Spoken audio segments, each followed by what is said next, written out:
সেই সময়ের ছাত্র সংগ্রাম পরিষদের নেতা হিসাবে সেই ঢাকা বিশ্ববিদ্যালয়ের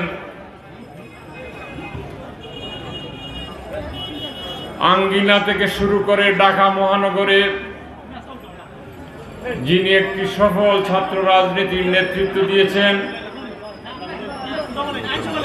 জেলা বিএনপির সাবেক সহসভাপতি, আপনাদের সকলেরই অত্যন্ত প্রিয় ভাজন অ্যাডভোকেট আবেদ রাজা, আপনারা যেই সুন্দর একটি সম্মেলন উপহার দিয়েছেন, এই জন্য আমার ব্যক্তিগত তরফ থেকে আমি যে সংগঠনটি ওন করি সিলেট জেলা বিএনপির পক্ষ থেকে আপনাদের অভিনন্দন। আমাদের নেতা তারেক রহমান নেতৃত্ব নির্বাচনের যে ক্রাইটেরিয়া দিয়েছেন, সেইভাবে বাংলাদেশে আজকে নেতৃত্ব নির্বাচিত হচ্ছে।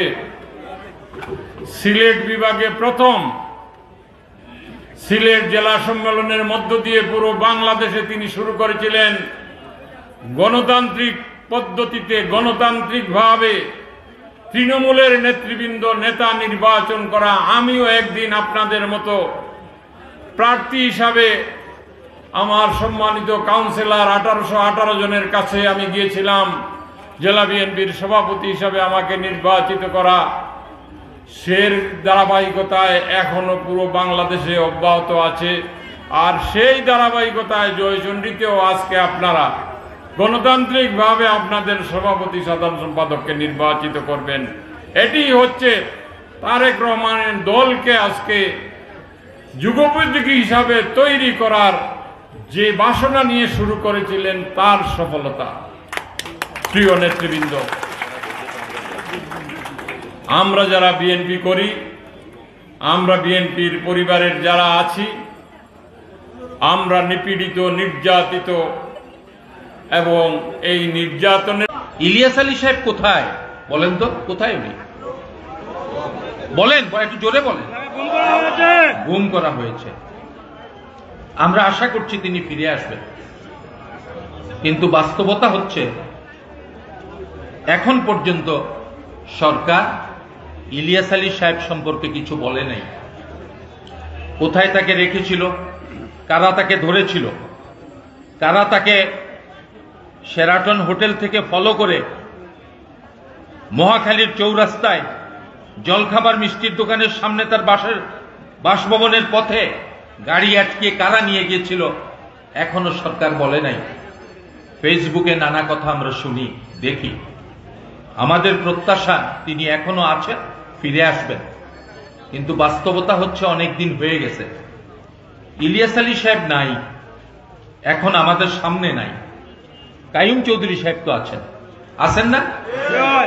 তিনি তো ইলিয়াস আলী সাহেবের চেতনার যানটাকে উড্ডীন করছেন। সেই ব্যক্তিটি জয়চণ্ডী ইউনিয়নে আসলো, আর আমরা নানা বিতর্কে।